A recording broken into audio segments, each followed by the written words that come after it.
Alright guys, what's up?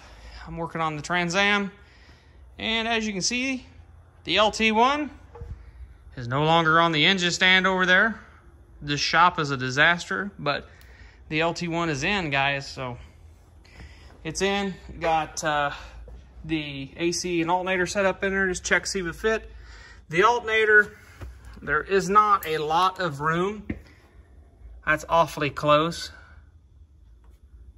I mean, all right, gap. I mean, it does clear. If that does rub, I will clearance that a little bit on the frame rail there. I did paint the frame rail, or not frame rail. Did paint the engine bay flat black. Does look better. The AC does clear the hood shutting. I did get the hood back on. I might come off to do some of the wiring, but the T56 is in, and I had to cut the 2 inches back. Actually, what? I didn't even cut 2 inches. Where's that piece at? Did I throw it away? I thought it was laying on the floor. Must have threw it away. But yeah, I cut. No, it's right here. I just got kicked her out. This is how much I cut out. Cut back to the bracket, and that's it. Just enough to get the shifter housing out. Bolted the shifter down. Just I'm using the shock shifter right now. I'm gonna probably get MGW, or I guess yeah, it's MGW. Bleh. It's been a long day. MGW shifter, and yeah, I'm gonna get an MGW shifter, short throw. I got to get my harness out. I've got the headers on and my Y pipe. Like I said in the previous video, the headers worked great on the LT1. So yeah, they're on. The Y pipe's installed. I do have to take this side off and probably trim a little pipe to give me a little more room. I am hitting the K-member now with this engine. I wasn't with the 305 with the wore out motor mounts, but I am with the LT1s with the new poly bushings. Got up underneath, got the BMR cross member, and it worked pretty good. I had to, the best way I can say to install it is leave the cross member loose, bolt it to your transmission mount, and then bolt your cross member up to the car. That was the easiest way I found. I bought a Upi bushing. I don't know if I still have the package with the part number. Yeah, right here. Upi Torque Arm Bushing 3004. That does not actually fit this car. It's backwards. The way the torque arm goes like this, like makes kind of like an E, a weird looking E.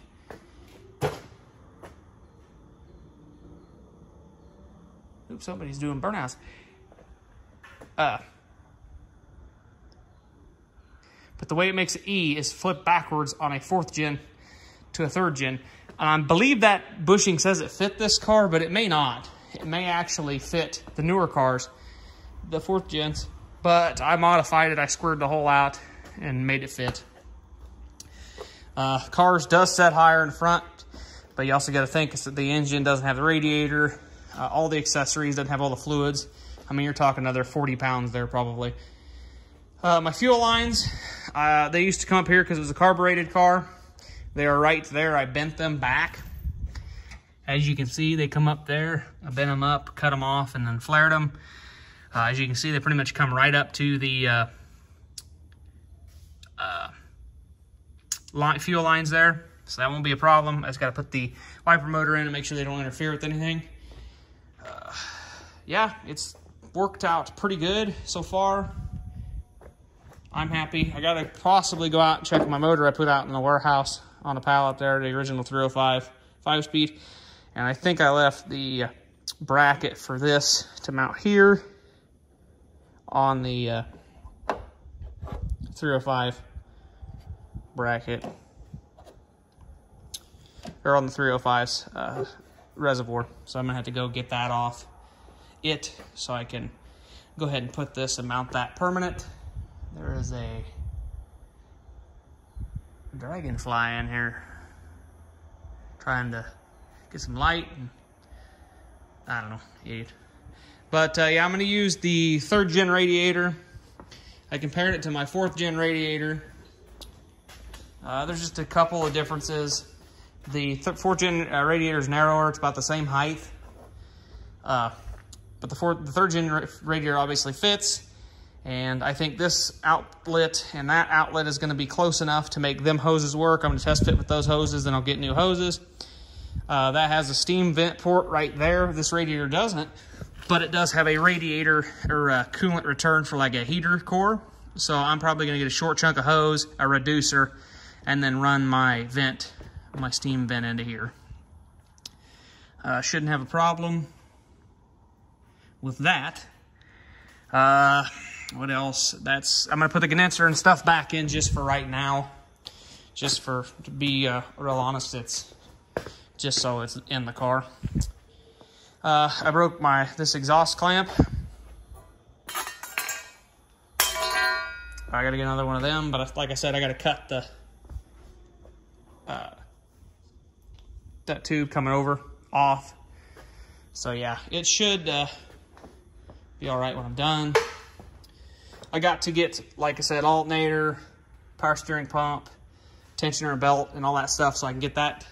I got to do all that because that alternator does not work.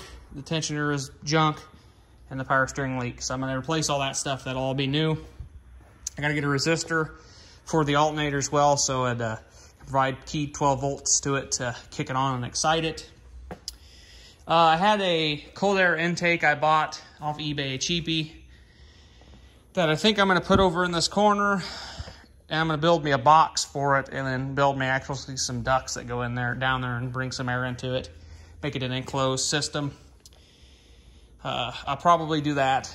It's in that box. I was going to be for when I put the TPI setup that's over there on the 305 that was in that. Then I decided why just put the LT1 in here and basically have the same thing that makes double the horsepower almost. So that's what I went with. So yeah, drive shaft fit. I'm using the 3rd gen drive shaft. I ended up having to get a new rear seal for the transmission because I used one of them Lyle's transmission plugs, and it stretched the seal, so it was not fitting. So I just went over to Napa there and got a new seal. Filled it full of transmission fluid, drained it before I installed it, filled it full of tranny fluid, some ATF, just some cheap stuff. I mean, just, I think it's actually conventional. I don't think it's synthetic. It's made to work with synthetic. It should be fine. I have no idea what shape this transmission's in. I got the new clutch installed, new clutch flywheel, new bolts. I hit the clutch. I don't know. I'll have to get this kind of semi-running. I do want to get it running. I want to get the radiator and stuff and get the air worked out of the system, let it run for a little bit on this system. I welded 2 more O2 bungs into my exhaust. I'm going to use the one that came from the factory on the driver's side for the driver's side O2. I put one on the Y pipe on the passenger side right after the collector for the passenger O2, and then there's one that comes down and points straight up on off this Y that that'll be my wideband for tuning this. That is what I did there. What else? For right now, I'm going to probably run the single radiator fan that came on this. I'm going to kind of figure it out. I had some fans. Where did I put those at? It's a disaster, guys, around here right now, because this has just been kicking butt. Yeah, I had these fans, but they'd be awesome, but they're entirely too wide, so those aren't going to work. If I could utilize a set of factory 4th gen Z28 fans probably without a problem. Actually, they're a wee bit small. Yeah, not too horribly small. Just a little bit. But the other set of Z28 fans I'm using on my 95 Camaro that I had in high school, putting the Z28 fans on it because the fans that are in it, the fan that's in it's junk. So I'm going to go ahead and use it on it. But yeah, that's what we got so far. tomorrow I'd like to mount the radiator and get all that stuff and get the hoses. I need to go out to this ex-police car, the donor of this motor and transmission, and get the accelerator cable. So I can get the accelerator cable. I need to hook the brake back up. I don't have the pin hooked. I got the clutch hooked. The clutch sticks way too far. So I'm probably gonna get a Hawks adjustable master cylinder possibly, because that thing just sticks way up there. And it always has on this car too, but it wasn't to that extreme with the T5. Yeah, I've got a gap up here I gotta fill in. Unfortunately, when you bring the boot back to where the shifter is, you've got a gap up here. It's about this big. So I gotta fill that in. I'll probably get a piece of aluminum or something, or a galvanized thin gauge steel or something, and build me a little piece and seal it up and put it in. Put some butyl sealant around the shift boot, around that piece. And yeah, put the console back in. Actually, first I'm gonna let it start, make sure the clutch and everything works, because I'm not 100% sure the bands broke on the master cylinder. So I don't know if that's pushing it in and disengaging the clutch. So if that's not working, I'm going to have to jack the car back up, pull it out, see what happened. And if it didn't break the bands for some reason, I'll have to break the bands, and hopefully it'll work then. But yeah, I do have, the rear brakes are sticking on this car too, because when you go to push it, it is extremely hard, and I could not spin these wheels freely. Hold on. Can I do this? Yeah, hold on, I had a message. But yeah, so like I said, the brakes are kind of sticking, so it's going to get full brakes. New hard line, or not hard line. The hard lines look great. There's nothing wrong with any of the hard lines. The fuel line looked great. That's the reason I bent it to use it. And if I have a problem with that fitment, I'll come down to about right here, like in the 4th gens, and then bring it up with some AN line, and then bring it down to there. The pump is going to be in the tank. I'm going to use a newer fuel-injected tank, and then use a new fuel-injected cylinder, and then put the pump in the tank. But for the time being, I think I'm going to use the pump I had for the LT1 and use it for right now. Just kind of wire it into place and use the pre and post pump, and just use some extra hose. Wire that up for right now, and hopefully it'll suck through the, because the 84s have a little like light duty electric fuel pump in the tank for priming the mechanical fuel pump. It helps with vapor locking and some other stuff. Cold starts, long setting periods where they sat for a long time, help prime everything up, get your fuel to your carburetor so it'll fire up. But yeah, hopefully I can draw through that pump. Hopefully. Draw through that pump, have enough pressure to run this engine off of the tank that's in it right now, because I don't want to drop this tank yet. I have some other stuff I want to do before I drop this tank. I need to definitely do brakes. Like I said, it's going to get probably Willwood front calipers, new braided steel stainless hoses. Master cylinder seems good. I'm just going to probably clean all the old brake fluid out of it and flush it. New rear brake calipers, new rotors all the way around, new pads, all that stuff. So it'll be a fresh new brake system.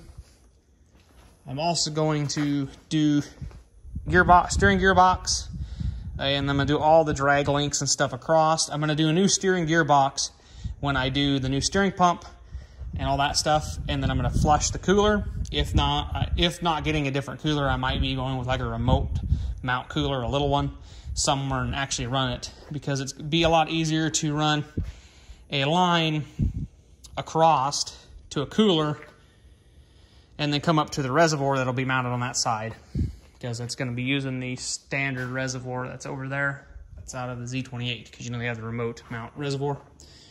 So yeah, I'm going to go ahead and use that. But yeah, everything seems to fit. It's a really, really, really, really low intake in this car. It looks perfect in a regular F-body, or a 4th gen F-body where they came out of, but in this car you definitely could use a much taller intake. But it doesn't look bad. I'm happy with it.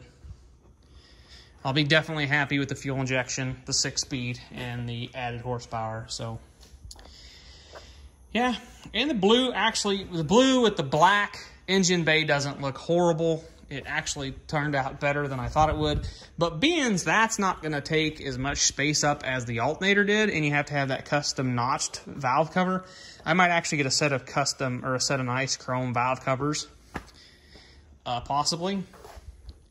Might go to, what is it? I might put LT4 lifters in it. The higher ratio rockers. Get a little more lift out of that cam. That's a pretty common mod to an LT1. Give you a little bump in horsepower there.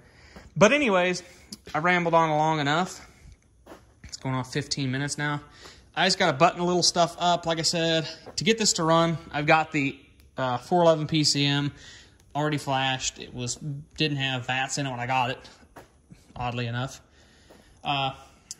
And I will just probably run it off a battery. I have a battery over there charging. I'll probably just run it off a battery for right now, hook it up, crank it. Probably not wired it in or wired into any of the car yet. I need to get O2 sensors still. So I'll run O2 list for a little bit. Like I said, I want to get just running. I want to make sure my clutch works. And then I will continue doing the harness. I got to wire my reverse lockup back into my harness. My vehicle speed sensor is still in the harness, but I took the reverse lockout out because I planned to put an automatic, old school mechanical automatic behind this motor, and then I ended up putting the 6-speed back behind it, so now I got to put the reverse lockout, so I have reverse lockout, so it's just easier to shift in reverse. And the 411 supports that, so that'll be pretty easy. But yeah, like I said, anyways, I rambled on long enough. I'll probably shoot a video tomorrow. I'll make that a separate video. I'll put that up next week. And yeah, we're just gonna keep on keeping on here, and I'm just happy the bad boy sets down in there. It looks pretty good, so I just can't wait to get it running and driving, so I can actually move it around without having to push it. So yeah. Anyways, guys, we'll catch you in the next video. Have a good rest of your week.